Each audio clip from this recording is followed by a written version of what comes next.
Welcome to another episode of Mental Health Mondays. We are on episode number 11, which is super exciting. On Mental Health Mondays, we talk to either professionals that are in the mental health space, someone who experiences or lives with a mental health challenge, or mental health advocates. And today I have my special guest, Dan Faill, and I'm so excited to bring him on. So without further ado, let's add you to the stream. Here we go.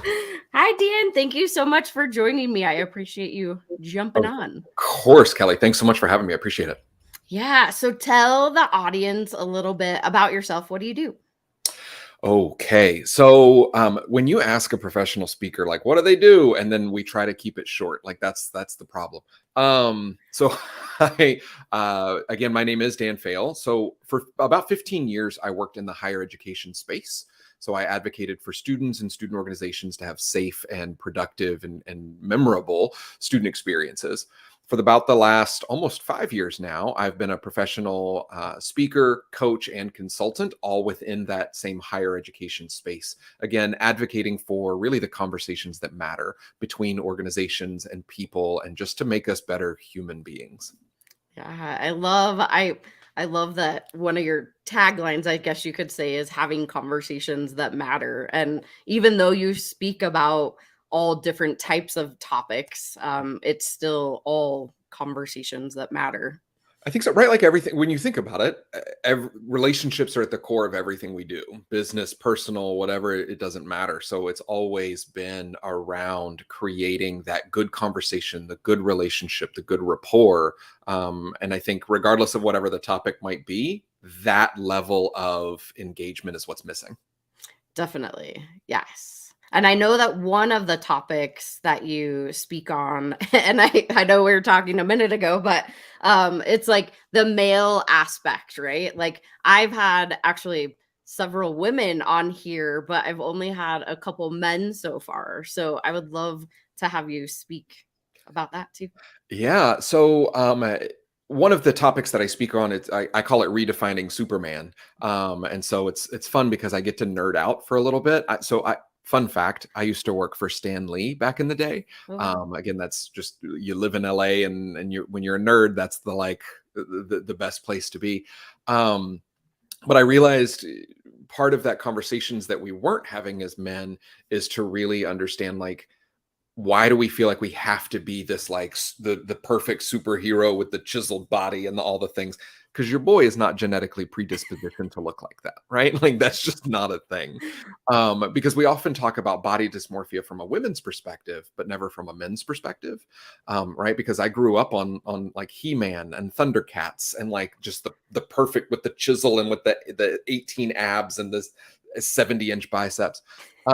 So like, for what I like to do in that keynote is to really break down why superheroes exist, why we put them on a pedestal, but really help us understand that the true strength of men is not our physical strength, but our true strength lies in our ability to be vulnerable with each other. And so I try to make sure that our college age men, or high school, or really wherever I end up speaking,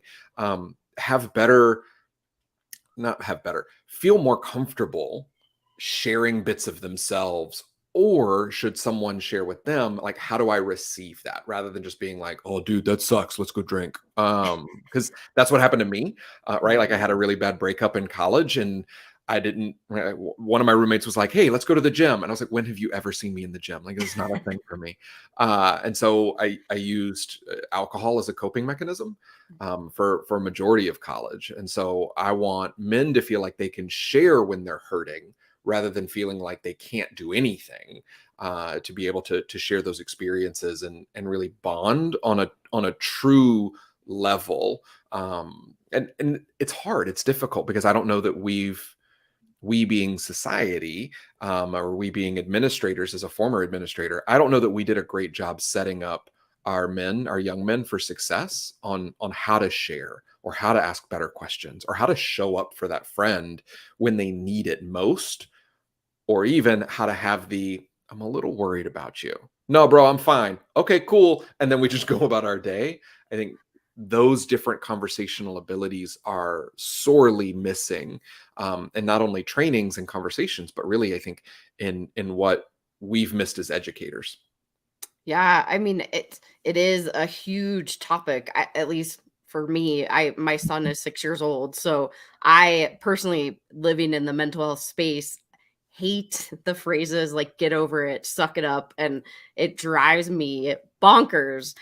But the other is, how do I teach my son to be empathetic, yet have, like you do in a way, have to have this tough skin, right? And I think both male and female, a little bit, due to, and I'm not going to say like the failure of schools by any means, but it's just we don't have the conversations, right? Like we don't set them up potentially to succeed in the future. So, Definitely. Yeah, and I think part of this also comes back to, so when I worked in higher education, there was a span of probably 5 to 8 years where every program needed to have some level of women's empowerment.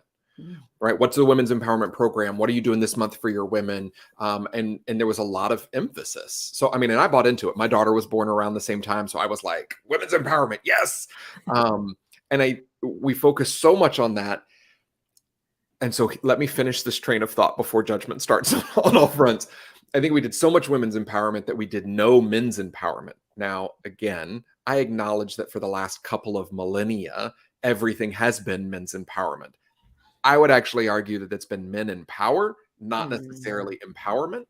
And so there's a difference there, because I think that we invested so much in our women, and we've seen it in the higher education space. Women's enrollment has gone up.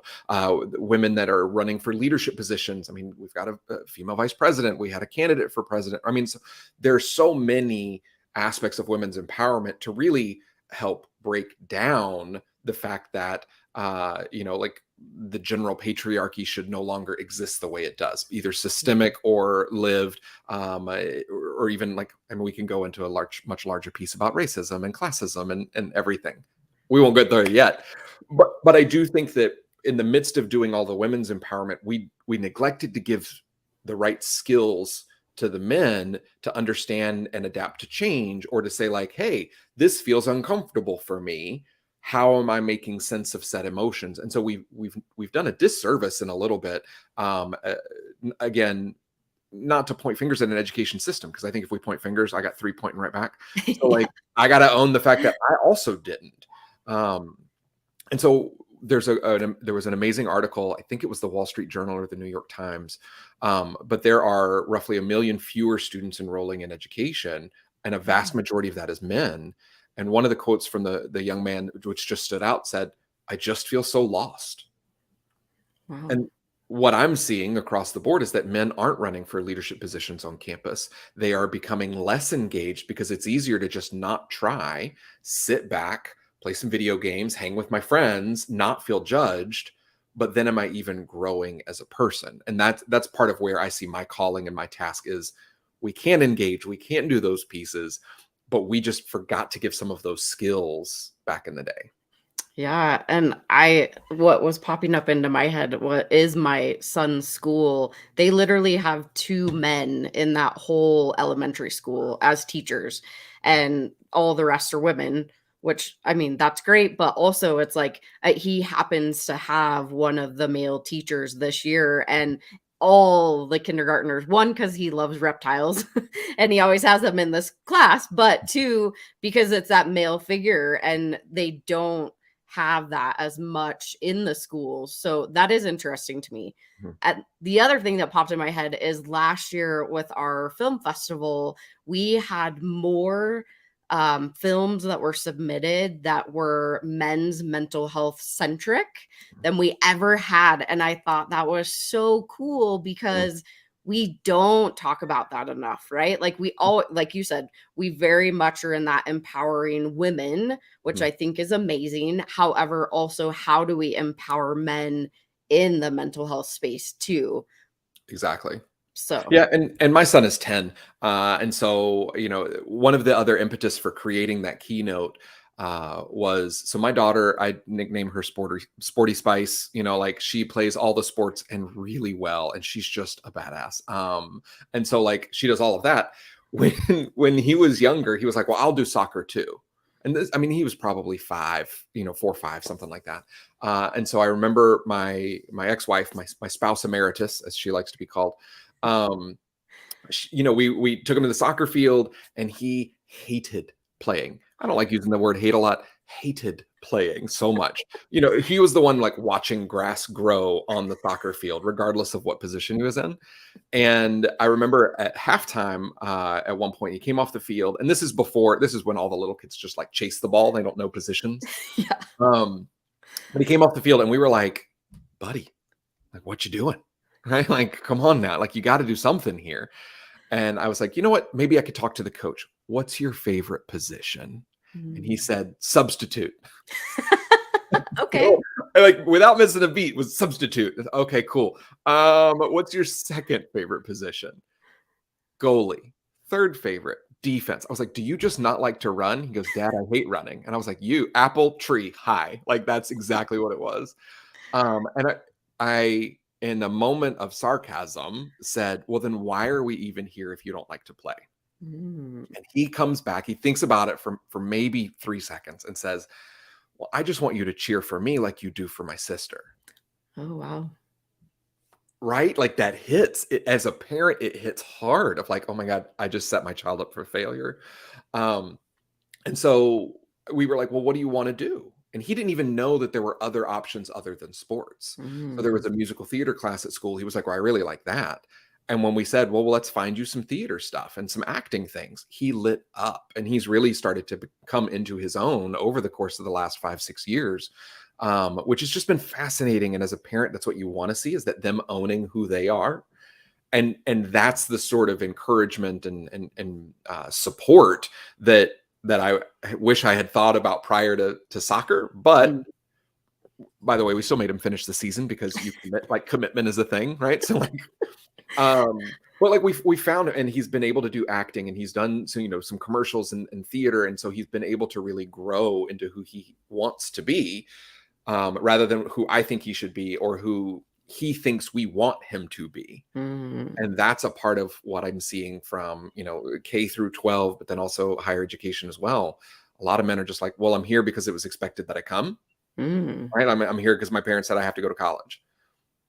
Not everyone needs to go to college. I got 3 little brothers, and none of them finished college. And so like, and that's okay. They're successful in their own regards. And so those expectations that we have put on men, we need to discuss more, which is why conversations around mental health and vulnerability, and really that whole concept of masculinity needs to happen.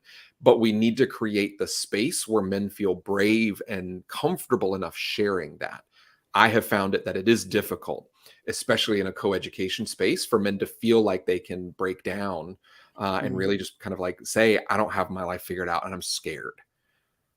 In a space where they feel like they can do that, tends to be a single gendered space. And so it's difficult because they don't feel like they don't know someone else, but at the same time, this is what it should be, are those areas that men can feel safe to do that.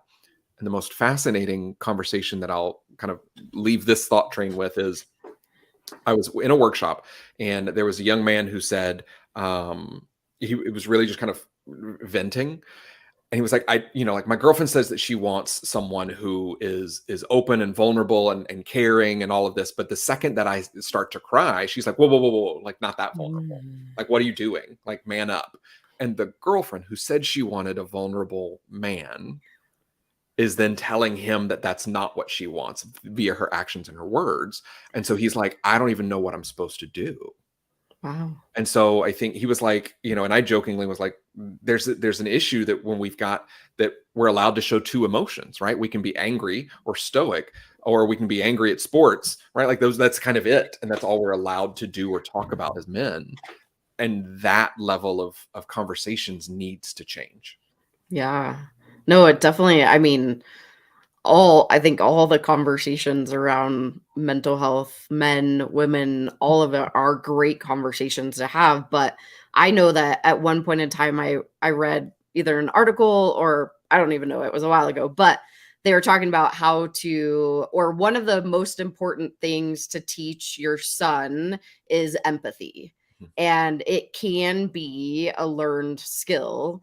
And they mentioned that if there's only one thing that you teach your son, empathy should be that thing. But I know that not a lot of parents put that as a priority sometimes. Yeah. So I don't know. That was just It's popped in difficult. my head. One of the consulting companies that I'm with, we actually do a 21-day challenge, and one of them is pathways to empathy. And here's where I will say I'm blessed, is that my son actually teaches me more about empathy. Yeah. And again, he's got great teachers in his school that he's at. And so he's learning a lot about the social emotional intelligence. And so he's some of the stuff that he teaches me, I was like, oh yeah, great. And then being a facilitator and consultant in this 21-day challenge around empathy, I'm like, oh yeah, like I know I'm supposed to be the one, but I'm like, oh yeah, that's a good skill. I like that. But I think that's because I'm also open to it. And I know that I live and breathe in the vulnerability, masculinity, kind of sharing space. However, I think it's okay to always be learning, because the second that we say, well, I've got it all figured out, we actually don't. Right. Like that's the whole, like, if you're on a dating app or, cause I'm on a dating app and it's just kind of like, oh, I want someone with their shit together. It's like, well, boo boo, nobody has it together. Right. Like, and anyone who says they do really don't, and they're fooling themselves. I don't know anyone who actually fully has it together, because there's always something that we either could be working on, or that we're not being honest with ourselves or others about. And again, personal opinion, but that's where it comes back to, what are we comfortable sharing and engaging in? Yeah, I think that's really important too, is how do you take situations and learn from them versus just completely shut down, or whatever option you choose other than learning, right?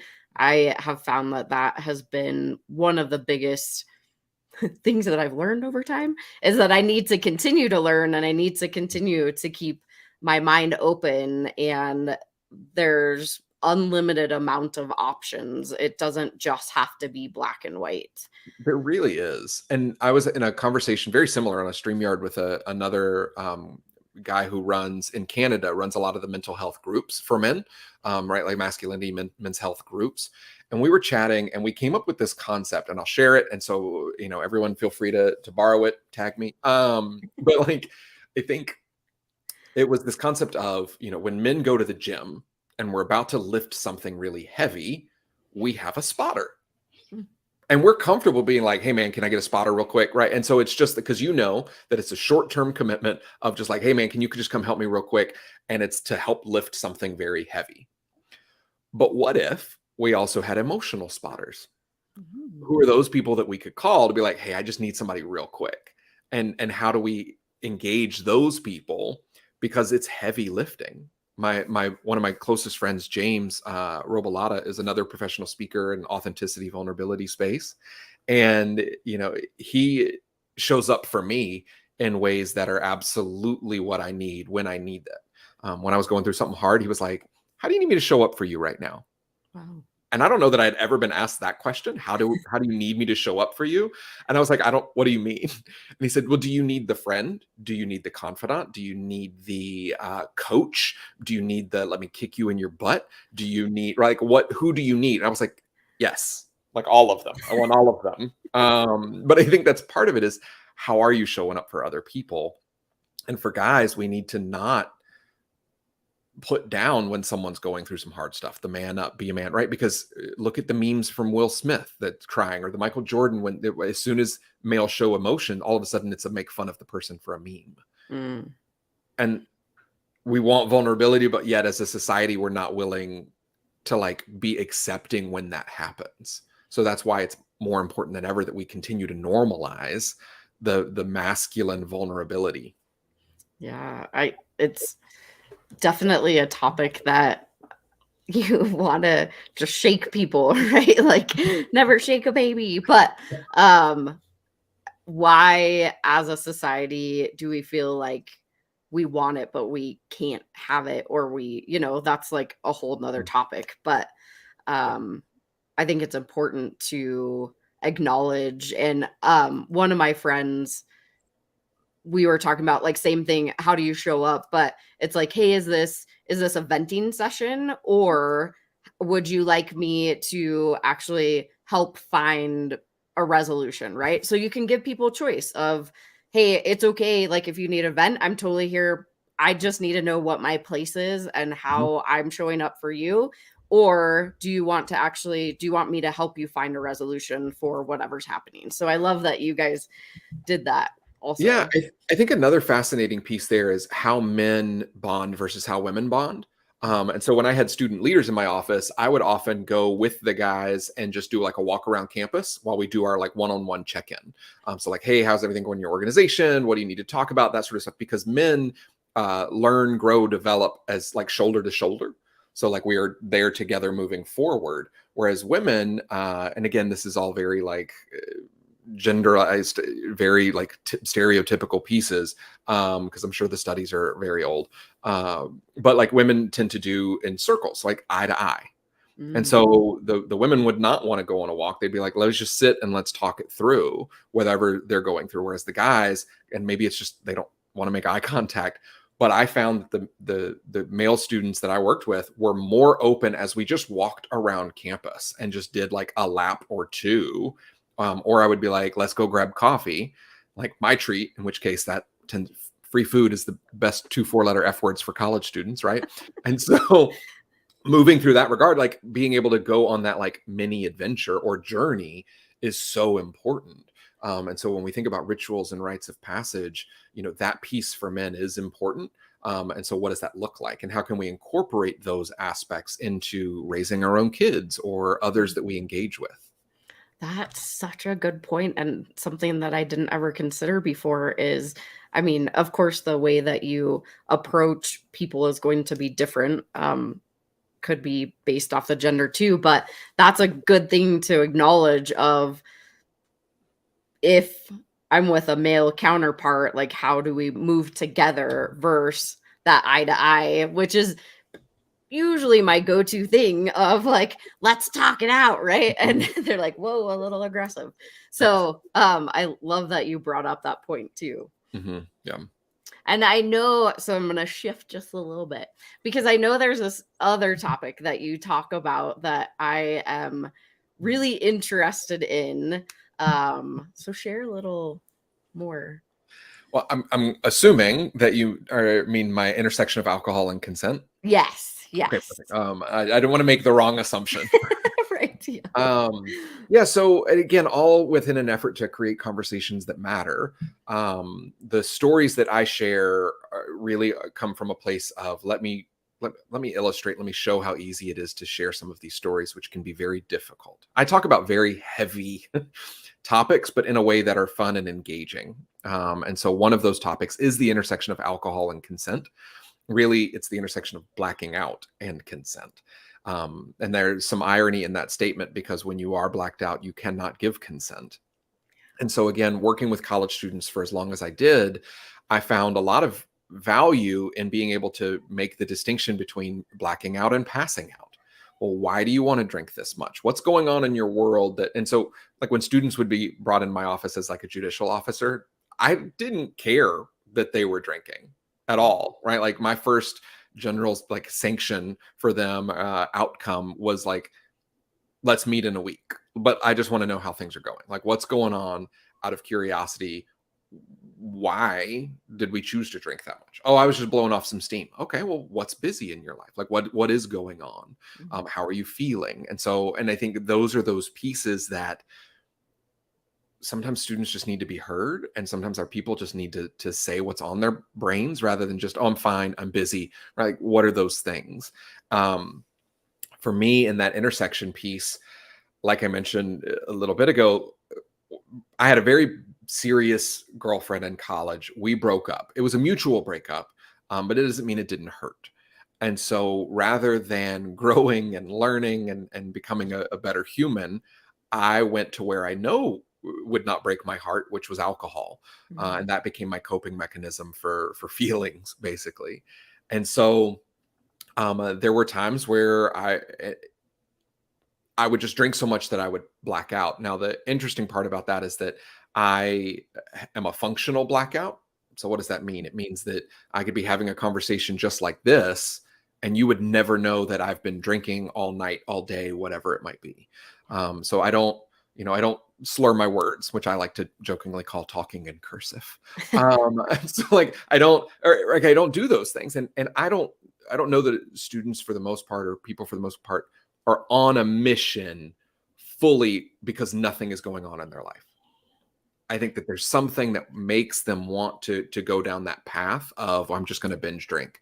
And for me in college, there was a span where I decided to see how many nights in a row I could get blackout drunk.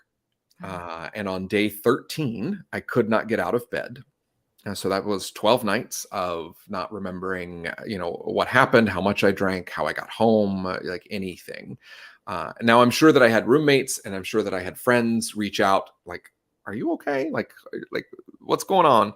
And I'm sure that I most likely responded with, I'm fine. I'm busy. I don't have, midterms. I've already got my presentations done. I'm sure that I just stressed, blowing off steam, whatever the excuses upon excuses would be. What I didn't know how to share, and so I'm going to give you everyone listening, I'm giving you a life warning. These are experiences from my life that have happened. So consider it a care warning, life warning, whatever you might want to call it. What I didn't know how to share is that at one point a semester prior is that I had apparently gotten blacked out drunk and apparently had given consent, but that can't happen. And so I had been sexually assaulted by someone. And I didn't know how to share that with my friends. I didn't know how to share that with my fraternity brothers, with the women that I considered close friends too, because I was worried about judgment. I was worried about, there's a lot of fear in that. The reason that I share these stories now is so that we can understand that there's always something going on in someone's life. So we can ask how they're feeling. We can ask what they're up to. We can ask like, to please share more. Rather than just the one-off quick answer, because we're all going through something. And in my world, it took me the better part of a decade to do some of that healing of what happened. Let me go through it. Let me figure out how to also empower and share. Because again, we need to understand how alcohol affects the body, how it affects our ability to create memories. But then it also, well, what are we mixing with alcohol? Because that's a thing nowadays, which I'd never thought about back in the day.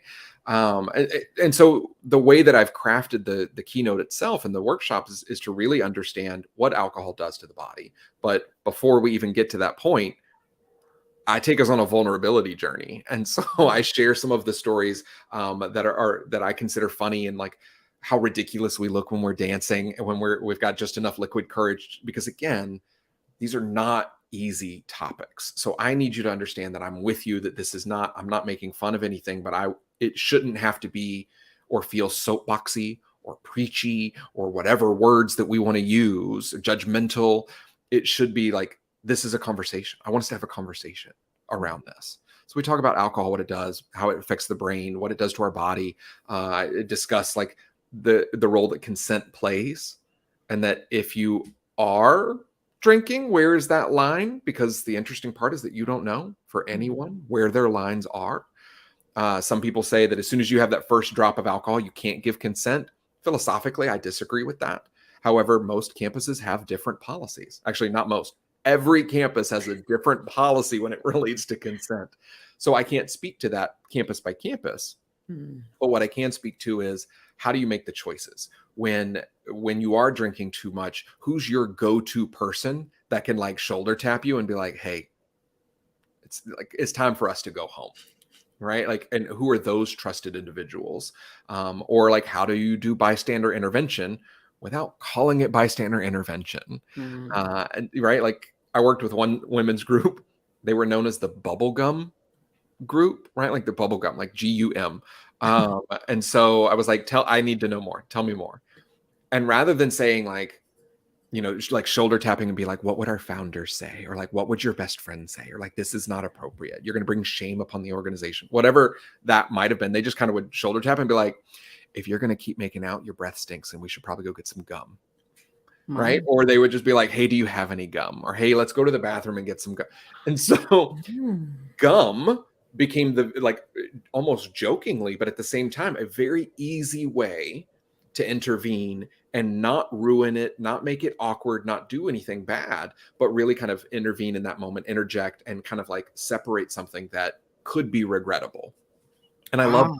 I absolutely love it because it's so simple. It's so simple. Yeah. I mean, how cool would that be for colleges across the world to adopt the bubblegum, like, Right. And that's just an example that I give. And I give it in my keynote as well, that it does not have to be complicated. It does not have to be this awkward piece. You can find whatever that might be. Or even if it's the like, hey, it's close to last call, like we got to go settle up. Well, I didn't put my card down. You don't remember that you put your card down, but you did. Even if it's a little fib, like ways that we can ensure, like, because again, I would rather ruin someone's night than have their life be ruined. And I think that every other person in the world would agree with that. At least I believe in that. I also think that we've left a lot out as educators about the role that consent plays in terms of sexual dynamics, and that it doesn't have to be awkward, or the consent education is like, you have to ask before you can do anything. And we've also made it like, can I touch your boobie? Like it doesn't have to be awkward. I think it can be very sensual and it can actually heighten an experience. So what does consent look like? And just because we consented to something Saturday doesn't mean that I'm entitled to it on Tuesday. And so finding ways that students and that humans can really understand that it's a process. You don't have to be perfect with it, and you'll fumble through it, and that's okay. That's called life. But knowing how do we actually support one another when and or if something happens. And I think some of that also comes back to, thank you so much for sharing. How can I show up for you right now? And sometimes it's just those little pieces. That's all that needs to happen. Yeah, you've kind of brought up a couple of times, and it's popped into my head of like, who are those people that has your back no matter what? Like, who are those people that you can call and will be your bubblegum person, right? Like, one of the things that BCC Evolution does is we have a safety and self-care plan, but I did it based off of a triangle because triangles are the strongest structure in the world. And so I think of the three people that have your back no matter what. And when you were saying that a couple times, I'm like, yeah, it is. It's important to have, whether it be that one, the two, or the three people that in all the different situations that could potentially help you out. And why or what is going on, because I've had those moments. I mean, I went through the stint of drinking way more than I needed to, and I would have those blackout moments, and some friends thought I was really fun and other friends didn't want to be around me. So I've had both of those extremes, and I got to a point that I was like, I mean, I had my son, and I really truly feel like he saved my life, because I was at this point of partying all the time, getting drunk all the time. Like, I don't even know, like, half the time where we ended, how I got home. Like, there were many nights that happened, and I'd wake up in the morning and I'm like, oh, I made it home. All right. My clothes are here. Like, I'm checking to make sure that everything is there. So, and there's been, I mean, multiple occasions that, the consent thing of you wake up and you're like, what did I do last night? Right. You have to like remember what's going on, and then you just don't have the conversation because now, in a way, you may feel ashamed or whatever's going on. So I think it's important, and I love that you have that conversation too, even though it's hard. It is, but I think, right, like, and if there's anything, because the speakers were often, like, well, what's your unique piece? Like, what makes you different than others? I feel like my ability is to take very difficult conversations and make them relatable and understandable and non-judgmental, because I've been there. And by the way, thank you for sharing pieces of your story. I think it's the capacity that we have to give freely of our own stories. Like, it costs nothing. And so that's the currency that we should be using is, like, how can I share with you? What can you share with me, in terms of not being able to use it against you at any point, but being able to say, like, I'm here with you. And so how else can I show up for you? Because again, I always come back to, there's a reason for that. And I go to therapy every week. In fact, as soon as we're done here, I have my therapist appointment. And so like, it's just something, again, ain't nobody got their shit together. What I realized is that a lot of my alcohol abuse in college came from not feeling like enough. Not feeling like I was, handsome enough or wanted, because I was always like the best friend or the little brother. And so I internalized that like, well, nobody thought that I was attractive, or nobody thought that like I was worthy of a relationship. And so, it fed on me and it ate at me. What I didn't realize is that I was using alcohol as that coping mechanism for not feeling like enough. And that's dangerous. That's not a great combination, because then I just, similar to what you had mentioned, I was the fun one. I was the social glue. And I was a student leader on campus. I was doing a lot. And then I was also acting an absolute fool on Thursday, Friday, Saturday, most days that ended in Y, to blow off steam. And I would just be like, oh, I'm just stressed. But it's because I never felt like I was enough. And that is something, that's continual work. That's 20 something years ago and still working on that. And it's been a recent kind of a realization of where that came from. So that ownership is important. And thankfully, I no longer use that. I still use humor as a coping mechanism, as you might have picked up. But knowing that like there are more productive ways than to dealing with a substance to deal with our own insecurities or the outside world. I know when you and I first talked, because you said, when you speak, this is how you speak to people, right? It's not like I get up on a stage and I have this whole thing planned out and it's like, we're hitting this mark, this mark, this mark, like it's more of a conversation. And I found that, through my speaking journey, because I also talk about heavy subjects, but how do you make them fun and engaging? And yes, sarcasm is the easiest thing to use to break the ice. But I think it's also important because then, like you said, it's relatable. It's also fun and it helps release the endorphins and all those good things, right? Well, and that's part of, I think not every speaker has to be the like, it was a dark and stormy night and the rain pitter pattered on the windshield. Like, I don't think we all need that story. And quite frankly, I think we as society, but also as, at least I'm not a college student now, but from what I interact a lot with college students, they're over the curated BS. They don't want a curated Instagram reel or a TikTok. They want the authenticity of human beings. And I think that I've always kind of brought that, much more so lately in the last years. But it's fascinating. Like, I will joke about how alcohol affects our body. I will, like I literally am like, all right, so, I would go through like the 0.02 to the 0.10. Like I will take us on a journey and make those numbers make sense, because no one goes out on a Thursday night on college night and it's like, you know what, Kelli, don't let me get past like a 0.07 tonight. Okay. Like, or you know what, like 0.07 to 0.09. But no one does that. So, but what are the social cues? Well, alcohol is a central nervous system depressant. So we know that right around that 0.08 is when some of the cognitive functions are going to get impaired. So that's the like, like, oh, I dropped my keys, or it's a party foul. Those moments and social cues are funny because I try to make the numbers make it fun. Right. Or like, what is alcohol myopia and when is that? And that's the like, hey, don't let me text my ex tonight. Right? Like at the beginning of the night. And then all of a sudden myopia sets in and you're like, I just want to say, hey, right? Just want to open up the gram. Just want to see if they posted a TikTok, right?